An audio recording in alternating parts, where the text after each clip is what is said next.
We're going to be talking about the different item creation rules today. Specifically, we're focusing on Chapter 6 and select type items. There are some general rules that we need to talk about first. And I've paraphrased them. He calls them commandments. I don't want to get that serious, but they are things that you should always be thinking about. And each one of the rules really has something to do with validity, reliability, or bias.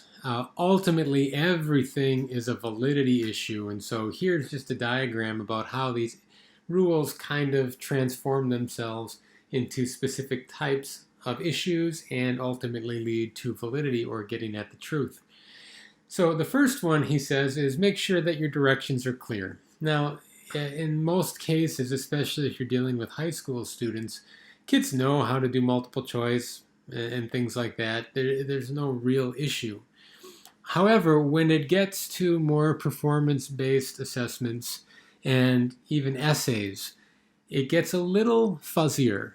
And the real thing you want to make sure is that everyone knows exactly what is expected of them, that it's easy to follow, that you specify all the things that you want them to do. So they see the project and the requirements the exact same way you do. And this, of course, is trying to get at inter-rater reliability. It's why you go over directions and why you allow people to ask questions and why you provide examples, right? And ultimately, we care about inter-rater reliability because it gets at validity, right? Getting the truth. So when a student turns in an essay or a project or even answers a new kind of format of question, you want to make sure that it's because of what their knowledge level was or skill level was, not because they did or did not understand the instructions. Same thing goes for questions, right? It's just another instance of it. Make sure that you word things in a clear way. This goes with some of the vocab and syntax stuff we're going to be coming up on in just a couple seconds here. But it also has to do with just how you phrase things. Again, using descriptions that you've used before, not doing something completely new for the assessment that you never did before during instruction, and making sure that everybody understands what the question is asking. Sometimes when things get complex, especially when you're dealing with logical relations, you can't help but get a little confusing or complex. And so this, again, is not necessarily a commandment, but it's a recommendation that keep it as simple as you can and always be trying to simplify. The next thing, right, no clues. That goes without saying. That's just kind of a strict validity issue because if you leave the answers or underline things or the answer to one question is in another question, you're not measuring whether or not that student can answer that question, but whether or not they can actually find the answer somewhere on the test. So clues are bad. It's a validity issue. Keeping the wording and the vocabulary simple is kind of like the directions, right? And the questions. Wording means that you want to keep things syntactically plain. You don't want a lot of conditional statements. You don't want a lot of nots or negations, double negatives, triple negatives in some cases, even though in some content areas that is precisely what you are trying to measure. You want to keep that from being an issue. And really, it's a bias, inter-rater, construct validity issue thing going on, right? And it's a penalization bias issue in particular, right? So if I have complex wording, well, then it's whether or not my students can think logically through the complex structure of my sentence, not necessarily whether they have the knowledge or skill to answer the question or perform the task correctly. That's bias, penalization bias. That, like we said, is a construct validity issue. It's also an inter-rater reliability issue, and ultimately that leads to us having the truth be obscured, and we don't want that to happen.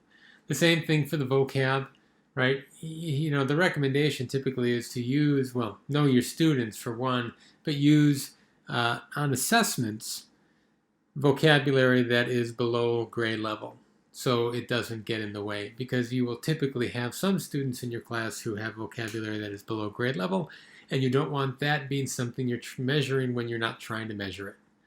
Again, when you're trying to understand what a question is asking or what an example is trying to illustrate, not knowing a single word can completely derail your understanding, depending on how central that word is to understanding. That's not to say you shouldn't use high vocabulary in instruction or even in formative assessments, because you want to develop vocabulary kind of all the time, right? But just when it comes to assessments, you don't want that to be another construct that you are measuring. You don't want to penalize kids who don't have a high vocabulary because you're not really trying to measure what words they do and do not know. So those are the general rules. We're going to be going through each type of item here. And we have true, false, and binary choice, or alternative response. We have matching, and we have multiple choice. Now, Popham's rules are in there. I have a simplified item creation rule list for you to look at, also linked to the different validity, reliability, and bias issues that they're trying to address. But there are some more recommendations that I'm going to be giving here as well. So this goes a little bit beyond just the text, even though you should know what's in the text. So starting with true and false, binary choice, or alternative response. True, false is kind of its own beast. Binary choice or alternative response just means that for each question, the options that you get to answer or choose from remains the same across different questions. So like true and false questions are a form of binary choice and alternative response. You just always have to say whether it's true or whether it's false. Binary choice means that sometimes I could have you choose between two things that aren't necessarily true or false statements, meaning that I could say, tell me whether this is a democracy or a monarchy.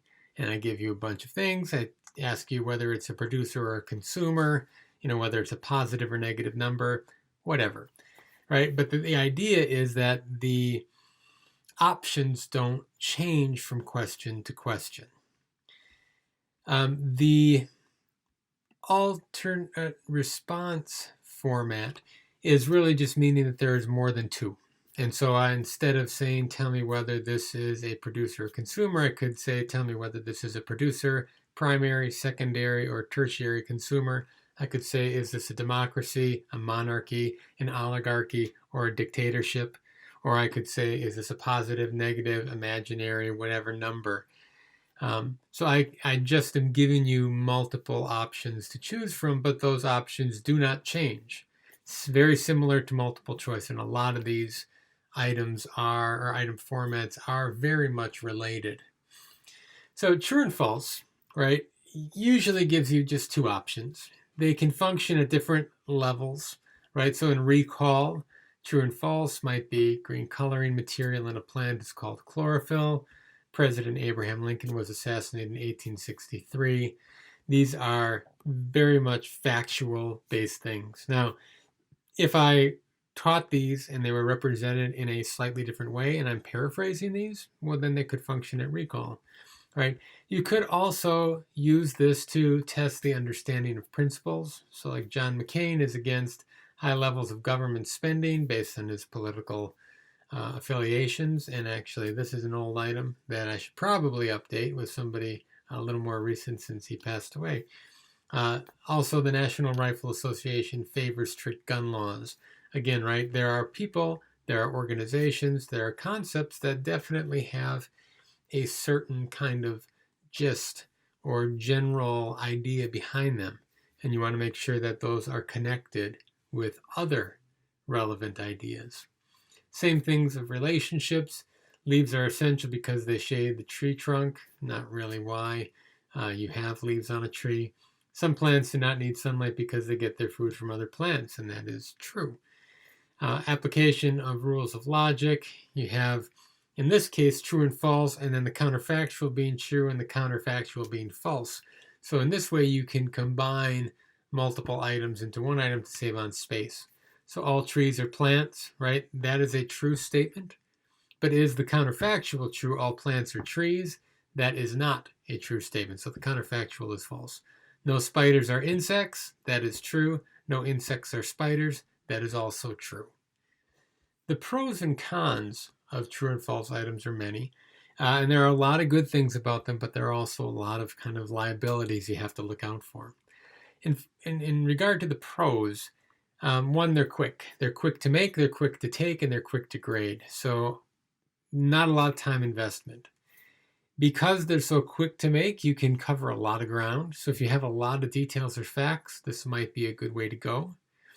They're also pretty easy to create, kind of. There are a lot of rules we have to remember about the creation, both item by item and in item groups.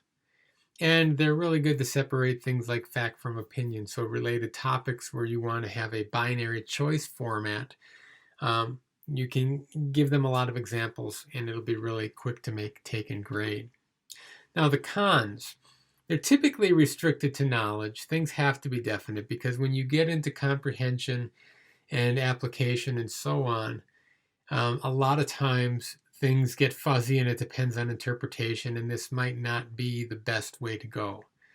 Again, you can do it. It's just very challenging to make sure everything is lining up right. It takes a lot more thinking time up front. There's a huge impact on guessing on test scores, especially if you're going with true and false or a binary choice.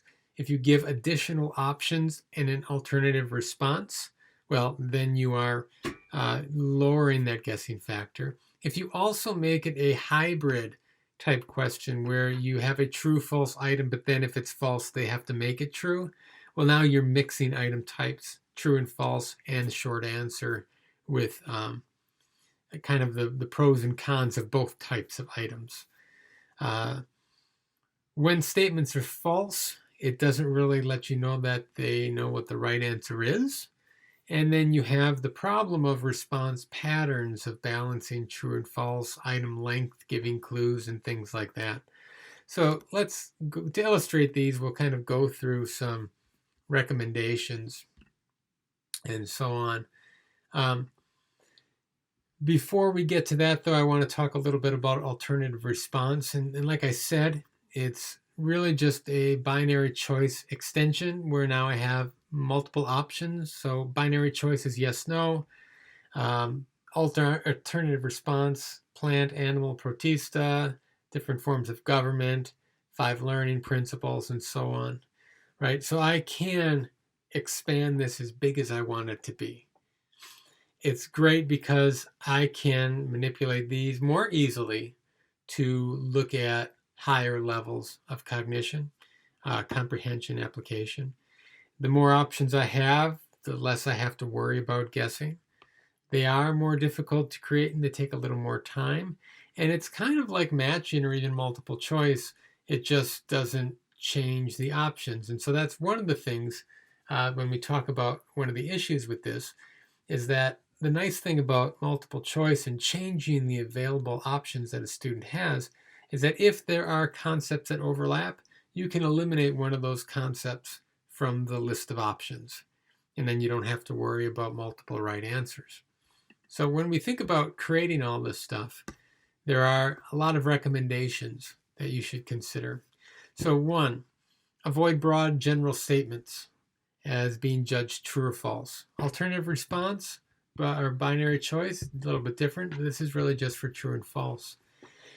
So this idea that, right, the President of the United States is elected to that office is false, but in general, it is true.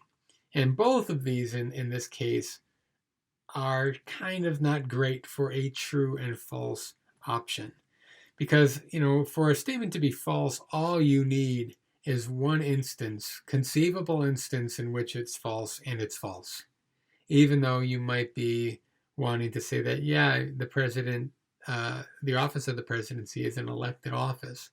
But of course, if the president dies and the vice president and so on, all the way into designated survivor type thing. That was a show in case where a whole bunch of people died and then you have the one person who's kind of set aside, became president because everyone else had been killed. Second thing, avoid trivial statements. And this is true, though, of all assessment items. Only assess the things you really care about, right? Poor, Harry S. Truman, the S was just S. He didn't have a middle name. It's like a trivia fact, thus trivial statements. Same thing, the United States declared war on Japan on December 7th, 1941. That was when the attack was. A declaration of war did not happen that day. But again, it's going to give you misconceptions, and it doesn't really matter, right? Unless that's a really important reason for you for some unknown reason, right? You've structured things in a way that makes that really important. Third thing, avoid the use of negative statements, single or double. Right, so the poor version is none of the steps of the scientific method are unnecessary. That's just confusing. Better to frame it in the positive way. All of the steps of the scientific method are necessary. So any negations or double negations or triple negations, try to steer away from them if you can, especially in a true or false format. I do realize that in some content areas, negations are the exact thing you care about, and sometimes double and even triple negations are the exact thing that you care about. And so just, if it's not what you care about, just try and get rid of it.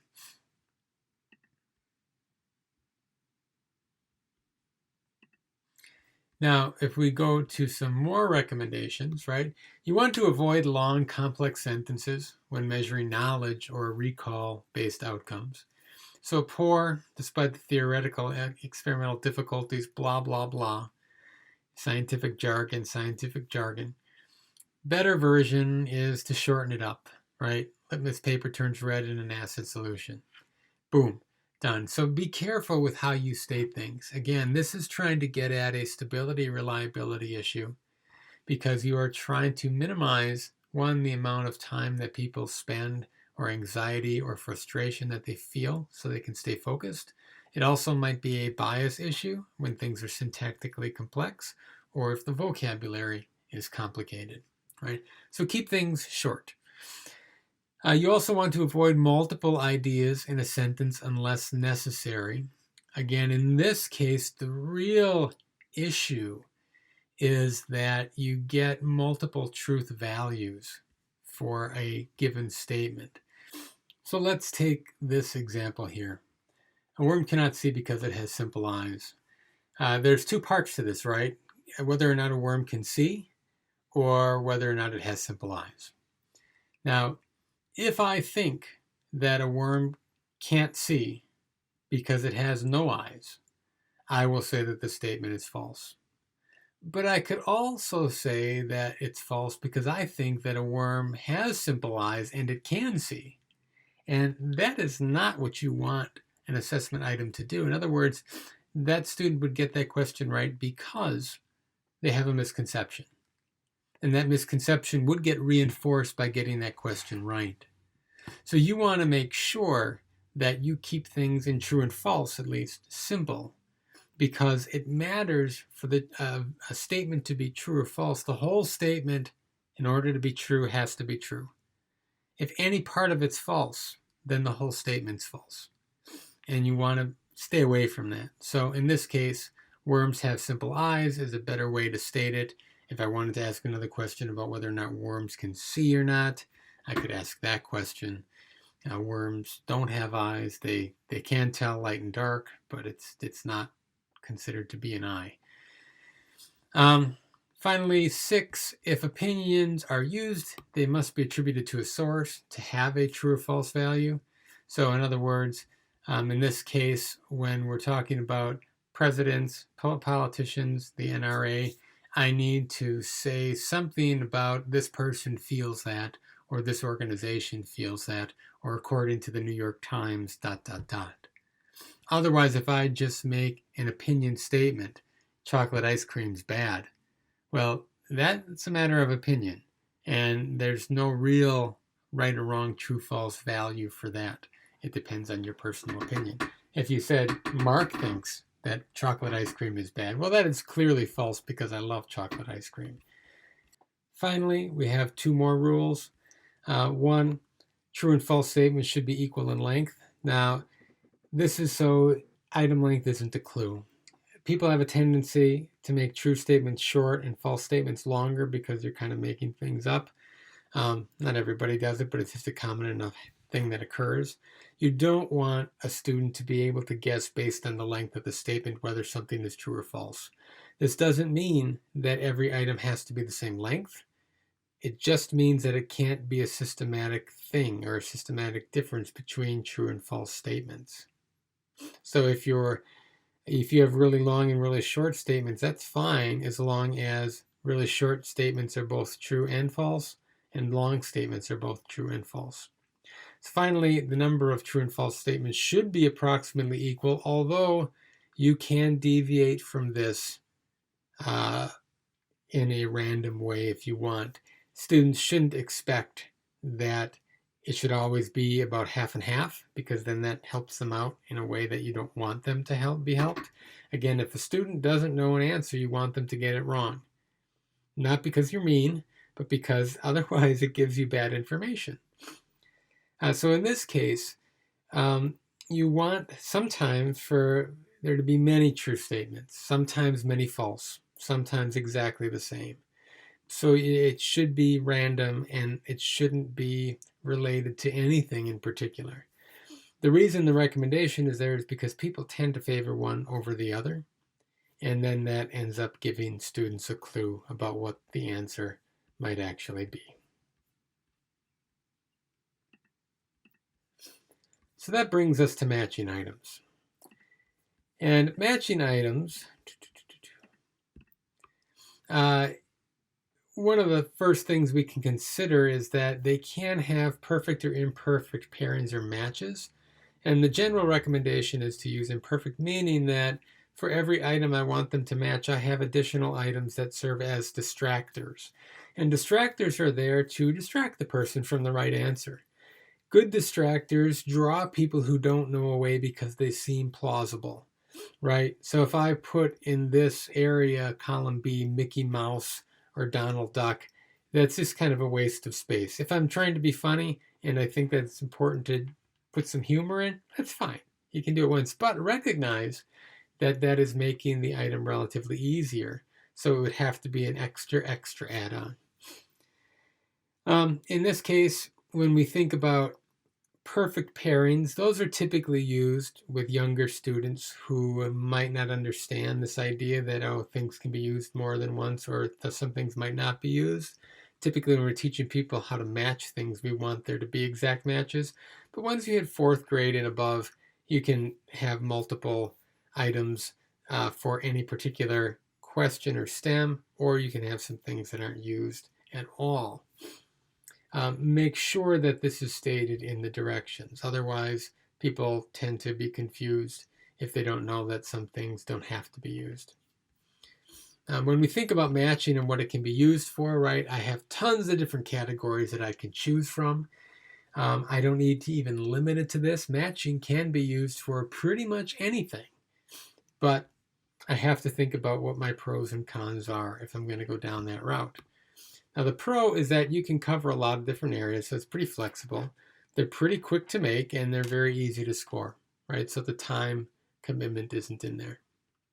The cons are that, again, that they're typically limited to knowledge-based items and that they're susceptible to clues because of the guessing factor, because you'll need what we're going to call a homogeneous list, because sometimes you have nested ideas, and we'll talk about what that means.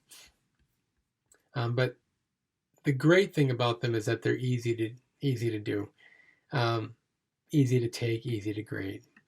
So a couple recommendations about them. First, we want to make sure that you use homogeneous materials. And what I mean by that, and what Popham means by that, is that I shouldn't have different categories of items in which there are a limited number of possible correct answers. So when we look at this first pair, or this whole set here, right, I have oak tree, spider, square, and stars. On the other side, I have 8 legs, 7 pointed leaves, 5 points, 4 sides. All numbers, sure, so that kind of seems homogeneous, but one's about a tree, one's about a spider, one's about a geometric shape, and one's about a interstellar object, we'll call it, celestial object. I don't need to know anything, really, to know what the answers are here. So when you are trying to do matching, you can't lump, if you're doing social studies, people, places, dates, and vocab all in the same set of matching. You need to make sure that everything in the list of possible options all makes sense and everything could be reasonably matched with everything else. Second recommendation is to include, like we said, unequal numbers of responses and premises, and that limits the guessing factor. Otherwise, if you do have exact matches, right, and say I have these 4 things, well, I may only know 3 of them, but if I know 3, I get credit for the 4th. And so even though my true score should be a 75%, my observed score is 100%, creating greater standard error. Now, if I had additional options and I said things could be used more than once and some things not at all, well, then that means for each option, I have 4 options. Or if I had more, I'd have 5 or 6 options. Third recommendation is keep the items to be matched brief, because this can get really long in terms of reading, and place shorter items on the right. Now, the idea here is that typically people put the shorter items on the left, terms and definitions. What I'm saying here is, and what Popham says, is that you want definitions and then terms. And the reason is that typically people read left to right. And this again is a stability reliability issue. You don't want people to get tired or fatigued or confused. If I have to read a term, and say I have a larger section, I have 10 different things, I have to read 10 definitions to try and find the right one. That one takes longer. If it's going beyond just recall and at the comprehension or even application level, and I have like 10 scenarios to read into, that's kind of ridiculous. And I would want to have the scenario first and then maybe 5 options of what kind of scenario it is, right? That way it reduces the reading time, it reduces the fatigue, gives you better results. Next recommendation is that I want to make sure that I arrange the list in a logical order. I don't want things always lined up from each other. I want it to be completely random so I don't accidentally put a clue in there. Right? It makes it easier for me as a teacher to check accuracy, makes it easier for students to navigate through it, especially if there's a lot of different matches, keeps the order arbitrary, and keeps clues from happening. You also want to clearly indicate the relationship that you're going for. Saves time in terms of students figuring things out, and also keeps ambiguity at a minimum and inter-rater reliability at a maximum, right? In this case, if you want kids to write the letter, tell them to write the letter. If you want them to draw a line, draw the line. But in a lot of cases, right, line drawing, if you have a lot of items, can get pretty complex, and especially if kids start erasing things and you're not sure if it's erased or it's not erased, it just gets messy and sucks up a bunch of time and leads to a bunch of errors. Finally, kind of goes without saying, place all the items on a single page. You don't want students to miss things. You also don't want the distraction of page flipping going on in the background. That's really distracting for some students and annoying for you to listen to as a teacher. Finally, this brings us to multiple choice. Multiple choice is probably the best of the bunch in terms of information you can get, especially with learning management systems like Canvas, in which I can get reports compiled and I can do some diagnostics without having to hand score everything myself. So, multiple choice are typically regarded as the most flexible kind of objective test measure or select type option. It's very similar to everything else, right? But there are usually different options to choose from for each question, which gives you greater flexibility and greater diagnostic capability. And I should take a moment here to say, what do I mean by diagnostic capability? Well, that's for me to figure out what kinds of mistakes kids are making. For example, if I have a math problem and it's just subtraction, and I'm teaching students how to borrow, regroup, or carry the one kind of thing, I want to make sure that I figure out, without having to hand grade everything, who's making this mistake and how often are they making it. So I could have a multiple choice set of questions. I'd have the right answer as one of the options. One of the distractors would be the answer I get if I don't borrow correctly. And if there's another way I could incorrectly borrow, and I think there are really two, that would be another answer. And then a fourth answer would be some kind of plausible option that sounds right based on how the problem is set up. That way, all distractors are plausible. Over 10 items, I can see if somebody is just guessing or they are consistently making the same mistake. And I can do this, I compile this for my whole class of 30 students. I see, 10 students out of the 30 students are still making this mistake, and I know who those 10 are. So I don't need to reteach the whole lesson. I just need to make sure I clarify with those 10 students. Multiple choice is really good for this, especially for diagnosing things and dealing with misconceptions. So when we think about multiple choice, we can think about them as a couple different formats. One is a direct question, one is a completion task, kind of like a short answer, and one is a best answer format. And when we talk about the direct question, it's probably the best, most reliable way to go. Completion tasks sometimes can get a little too far afield where you accidentally have multiple right answers without meaning to. And then the best answer is also something where you're really just limiting yourself to a conceptual hierarchy, right? So like in this case, what is the most important purpose of city zoning laws? Well, you could say that all of these are true in some cases, but the real reason, the most important reason why somebody can't build a shooting range next to your house or a cattle farm next to your house if you live in a subdivision is because that would dramatically lower your property values, right?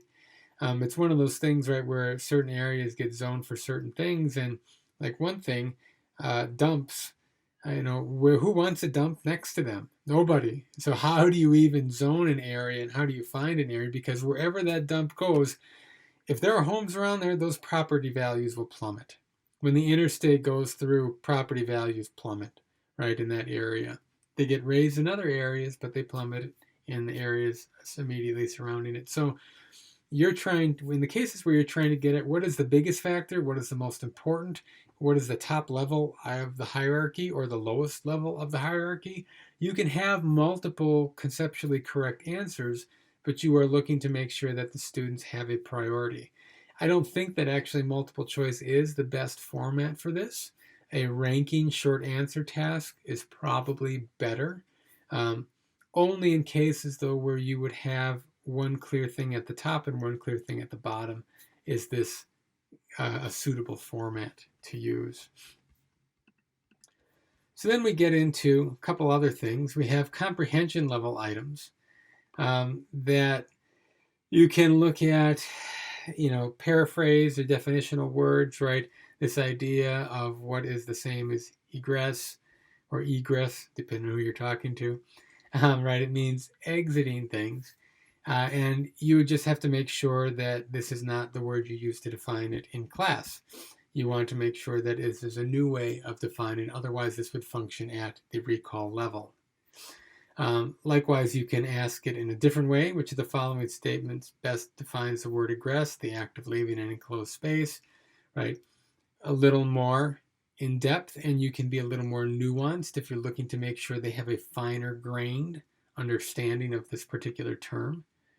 And then depending on what you're using a term for and how you're using a term, terms have many different meanings, and egress in one situation might mean something different. So you might want to make sure they can use it in a couple different contexts. So you would supply a context for them, and then you would want to make sure that they can apply that knowledge in this concrete example. And so actually, I should call this an application level item rather than a comprehension level item, although this, I could see somebody arguing multiple ways for it.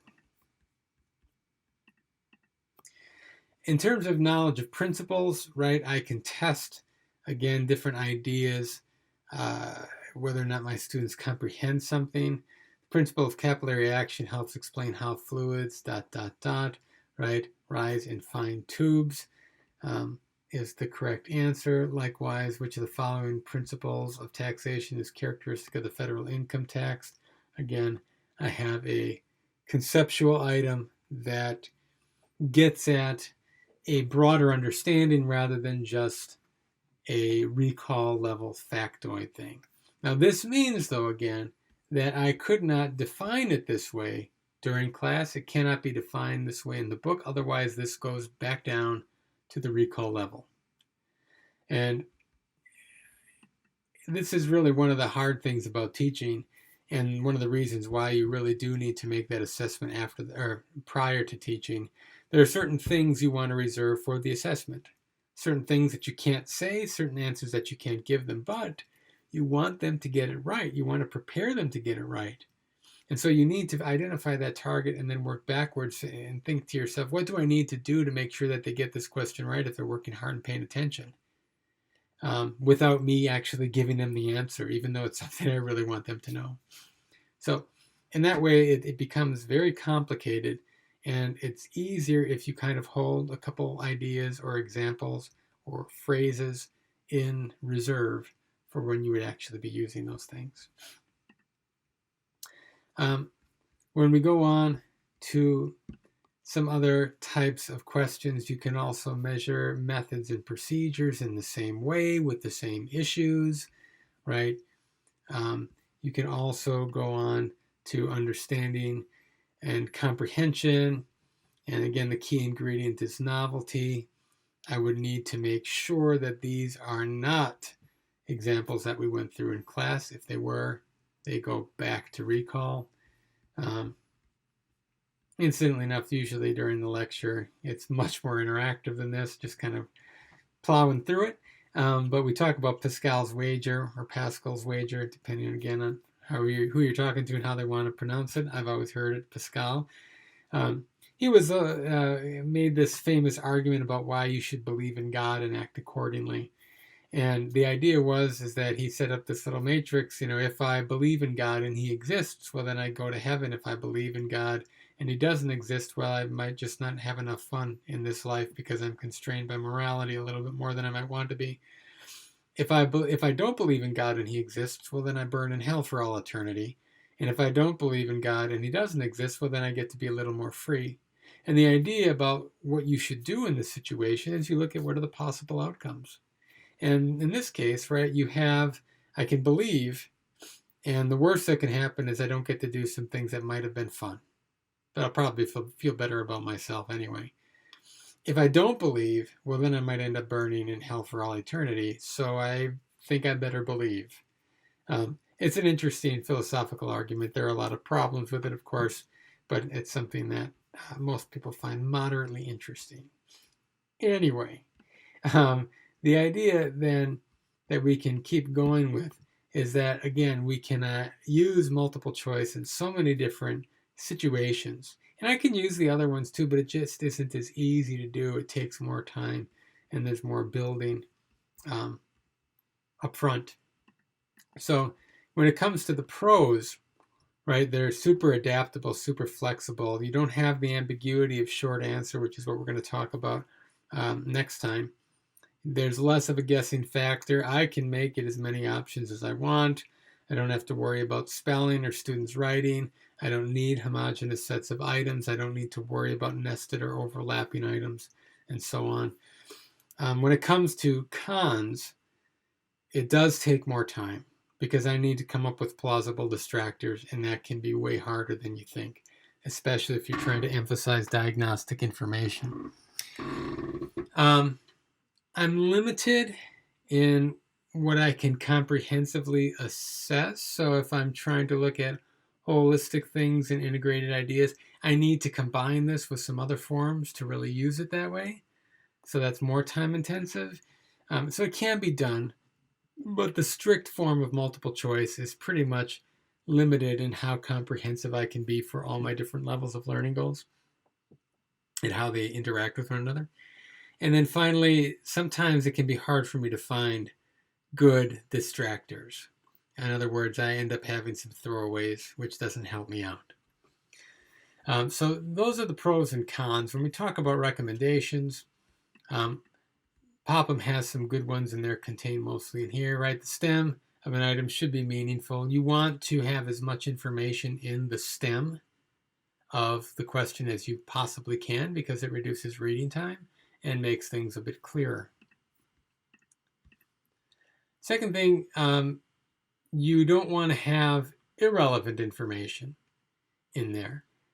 So you want to make sure that both your stems and your possible responses, the correct answer and the distractors, are as short as possible.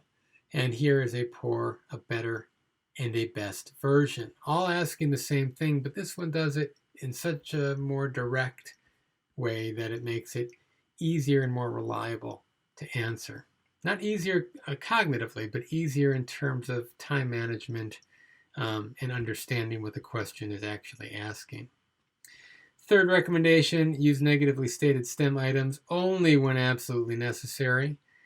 So this is a bad version, not located north. Which of the following is south? Way better. In these cases, or with negative items, sometimes again, it's exactly what you need to ask. And so which of the following is not a reason Civil War started, for example? And then there are just one reasons why. And sometimes that's exactly what you want. That's a common misconception, or it's something that you're working on in terms of a student's ability to discriminate things. And so you have to throw it in there. If you do, capitalize it, bold it, underline it, make sure that you call attention because it's really easy to miss. Another recommendation, all alternatives should be grammatically consistent with the item, right? So any tense, any qualifiers like or an should be flexible. You don't want grammar, right? An electric transformer can be used to increase. For storing that is fine, but then when you get to this, can be used, it converts electrical energy into mechanical energy, can be used. Alternating current is changed to direct current. Those don't make sense at all. So you want to make sure that they function as good distractors. This most often happens when you're going through and you're modifying questions after you wrote them out initially and you forget to change the tenses below. So keep that in mind as you go forward. Better version is right here. Finally, the recommendations go on that you should only have one correct or clearly best answer. So even if you're using choose the best answer, there should be one that's clearly the best.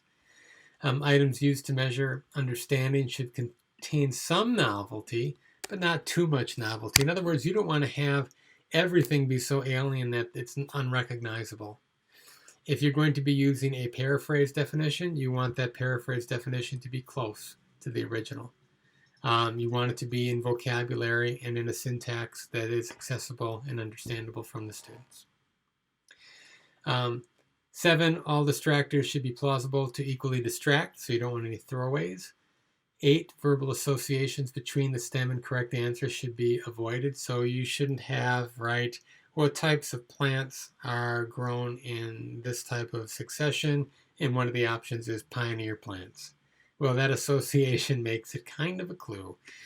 The relative length of the alternative should not be a clue, right? The right answer shouldn't be the longest. It shouldn't always be the shortest. And likewise, it shouldn't always be A, B, or C. People have a tendency to have C be the right answer a lot. And you want to make sure that you randomize it or make it so it is not related to what the right answer is at all. Finally, when it comes to all of the above and none of the above, all of the above is dangerous in that, Popham says don't use it. Sometimes it's exactly what you're wanting to test, so sometimes you can use it. But be careful because sometimes people see answer A and they're in a rush, so they pick A because it's right and they never even see the all of the above option. To get around that, you can put it first, all of the above first, and say all the other options are correct, and then that's what they see first. But the other thing is that they typically get credit for more knowledge than they have. So if I know 2 of the options are right, I get credit for knowing the third, even though I didn't or didn't have to. So that's good. None of the above makes things more difficult. And so know that whenever you put none of the above in a question, you have ramped up the difficulty level. And keep that in mind because you don't want the test to be too hard. The way that we function in recognizing and making decisions about right answers is that, something gets activated and something gets activated really strongly for us to select an item. When we're unsure, none of the above throws greater ambiguity in there because they're always left with the option that there could be another answer that is better than all these or does it correctly, but I just can't think of it or I don't see it right now. So keep that in mind going forward. Use it, but only if you are trying, only if that's the point, or you're trying to make the item a little more difficult. So that's it for the rules. Going forward, I will be shooting a little video that describes what I want you to do with the next version of your assessment. And it basically involves taking one of these formats and making your whole assessment one of the formats. And we'll talk about the pros and cons about why you might want to do that and how you would construct it and so on. That's it.